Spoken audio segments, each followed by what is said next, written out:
Okay. So it's Companion Botanicals, and we've got Bridget Conry. Yes, I always like to point out that it's not Conroy, it's Conry. that's correct. Thank you for that. I Yeah. appreciate it. Yeah. I'm excited about just talking to you about botanicals, how Mhm. they are a good companion for humans, Yes. and just seeing how the conversation evolves over the next few months. To begin with, though, Hmm. let's talk a little bit about the background of what we're trying to accomplish here. So, Sure. when we set up Bridget to talk about companion botanicals, what's the background? Yeah, and what is companion botanicals, right? I mean, what the hell does that mean? Can I say that? Yeah, sure, exactly. Okay. No one's going to edit you. um, for me, it's a frame of reference is that people are opening up to cannabis for health and wellness. And when they do that, and once they have the acceptance and the success with that as a plant-based medicine, it opens up them up to the idea that there are a whole bunch of other plants out there that could be helping them with that journey of health, whatever their goals are, if it's symptom relief or prevention, mind altering, and mind altering not necessarily meaning, intoxication or euphoria, but just mental clarity, all those things. Cannabis does that for people. And it's helpful to know that there's a lot of other plants out there that can do the same. This would be the thesis that cannabis could be the gateway herb. Exactly. Did you come up with that yourself? No, that was you. You came up with it. Cool. So talk about that, though. What is a next direct step, just so that we can familiarize folks that are obviously bought in on cannabis. Where are we going with this? Well, I think it's important too just to back up for a second and say what my background is, just so people are like, hey, who was this woman talking about plants? How does she know what she's talking about? So I've been working with medicinal and nutritional herbs for about 20 years. I've been teaching people how to grow their own medicine, not cannabis. I mean, cannabis in the last 7 years, but all the other plants, whether they be Western, Ayurvedic, or traditional Chinese medical herbs, classroom settings, producing products, and just generally orienting people on how to grow their own or wildcraft herbs for health and wellness. So I did that, and then for the last 7 years, I've been doing product development and patient consulting in Vermont for Champlain Valley Dispensary. So when I had the opportunity to come into cannabis, I was coming from a plant-based medicine filter. And I was really excited to move into this different kind of clinical approach to help people figure out cannabis based on what I knew about all the different methods of consumption and how to relate to plants to make them effective for folks. So I was really excited to jump in there and talk to people about all kinds of plants, but quickly found that when people were coming to cannabis, most of them did not have much experience with plant-based medicine.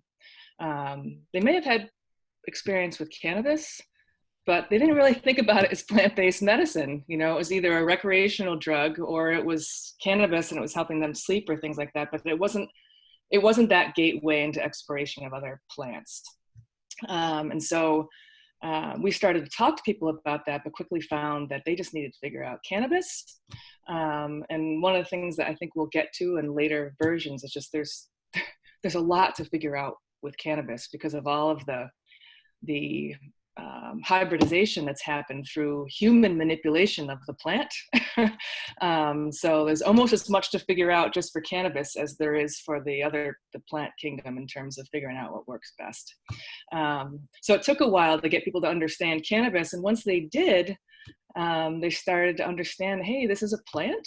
And once they started to figure out this whole entourage effect, that there are terpenes and other things besides THC in there that are contributing to the success of this plant as a treatment, they started to make those associations, like, oh, okay, linalool is in this indica dominant strain. And we all know linalool is in lavender, and lavender, everyone knows is, helps people with, calming, sedation, sleep, all those things. So you could very easily start to point to certain active ingredients in cannabis that were represented in a whole bunch of other plants that people may have come across. Even if they weren't using it yet, they definitely saw it on TV or in the tea aisle at the store or whatever it was. So there was these associations that I was like, oh, maybe I can start using those things too to help with my symptom relief or whatever it is they're trying to accomplish. To put you on the spot, do you mind kind of diving in on maybe one or two other flavonoids or terpenoids to kind of help frame it? Because when you put it like that, you know, when I found this is in lavender and that means sleep, that is enlightening to somebody like me who doesn't know anything. Yes. So what would be another example like that one? Well, we could look I think it's easy for folks, or at least it is for me. Part of my background is in essential oils too, is to look at essential oils. Because when people think terpenes, it's easy to talk about essential oils because that's where they live in the plant. And so we've got linalool, which is in lavender. We've got things like pinene and limonene, which are in rosemary. You know, and so rosemary has been clinically proven to improve mental clarity and memory and things like that. And so certain school settings and actually industrial settings or workplace environments, they actually pump rosemary essential oil aroma into the space in order to increase worker productivity and test score. I mean, that's proven, you know, and so those same terpenes that are in rosemary are in certain cannabis plants. Pinene is another one, which is in all the conifers and trees. And we all know that pinene helps to relieve congestion in the respiratory system.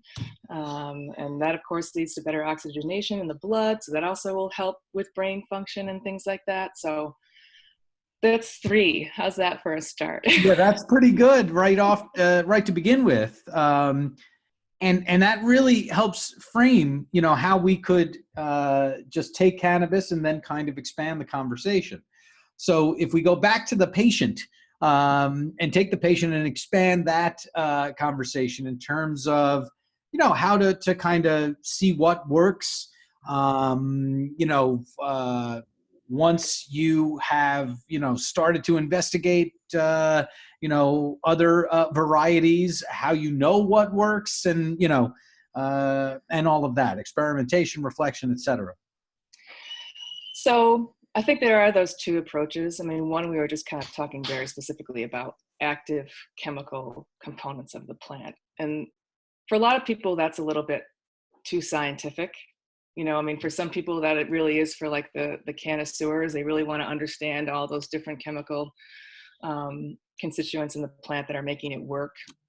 But you can just take it to looking at the different symptoms. Like in the medical dispensary setting, generally people are coming in for, you know, 5 or 6 symptoms or ailments that they're looking to address.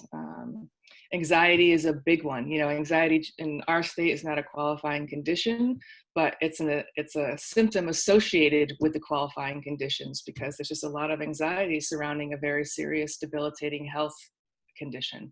And so sleep is another one, pain, obviously, and inflammation. So you can just look at those 4 and then start looking at what other plants that we know, and again, that are clinically proven to help relieve some of those symptoms or conditions. And you can just say, okay, well, if you're looking to help with sleep, you know, cannabis is great for that. And you got to find which method of consumption and which dose and which cultivar or strain works the best for you on the cannabis side. And once you figure that out, you can then start to think like, okay, well, if that's what works for me, what else can I do in my daily routine to help create a healthy sleep hygiene or routine? And part of that could be to add a chamomile tea, you know, to after dinner, so that you can start getting into that relaxing, sedating environment. So that would be one example. If you're dealing with inflammation and you're using like a 1-to-1 strain that has a lot of CBD in it that we know has very powerful anti-inflammatory effects, you can start to add turmeric to your diet. And that could be as a supplement, or it could be just adding turmeric as a spice into your food. You know, as many places that you can get it into your daily life, the better. So I should be paying attention to my mind and body and then actively doing things to better my mind and body on a regular basis? I think so. Don't you think? I don't know. I feel like this ignorance thing is no. What you're. I'm sorry for making light, but you and I tend to joke around when we get together, and there are more people paying attention to this conversation than just you and I. So I'll stop joking, and it really is that, isn't it? It's just simply paying attention to what my body is telling me, paying attention to what my mind is telling me, what issues I'm having, and what I'm turning to for cannabis or anything else, and then saying, okay, now how can I expand that conversation? Yes. It's And fascinating to me. what you're getting at that's very important is that plant-based medicine demands that you pay attention to yourself. And that's some of the work that has to be done. And so one of the things that we find in the medical dispensary setting is that a lot of people come in and they want to be told what to do. That's what they're expecting, you know, because they're used to the medical model where the doctor tells them exactly what to do, and they're compliant with that. And a lot of people, unfortunately, kind of just live with it, even if it has negative side effects. And so when they come into the dispensary and we're telling them that they're going to have to figure this out on their own, and it's going to require experimenting with different things. Sorry, that's my office phone. I should have done that before. No, that's totally fine. What we like is to know that you are a busy person and that you just don't have all day to sit here and talk to us. So, you are landing the plane. So I appreciate that. Yes. I'll interrupt where the phone interrupted you and say that the key that I was getting there is that plant-based medicine demands that we pay attention to ourselves. Yes. It's fascinating. Yes. And we don't need a directive necessarily. Is a physician helpful? Certainly. Oh, definitely. And definitely in situations that are acute and serious and debilitating. You know, patients have the best outcomes when their healthcare provider is involved.